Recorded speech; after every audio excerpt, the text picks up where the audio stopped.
Payong kapatid. Oh, para mag-verify mo yung kung saan ka. Kunyari, gusto mong yung nag-guilty ka. Guluhan ka sa sweldo mo, ang laki. Tapos, guilty ka kasi awol ka lang. Oh.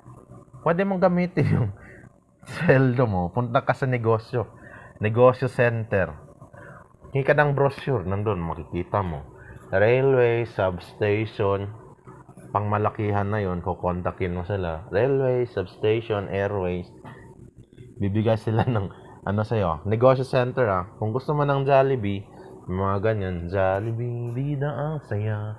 O kaya naman, KFC, Chowking, Goldilocks, Red Ribbon. Mag-ipon ka. Yung dirty money mo, yan, mapunta. Wag mo namang ipabahayan. Pera ng tao yan, mamamayan. Ibigay mo sa negosyo.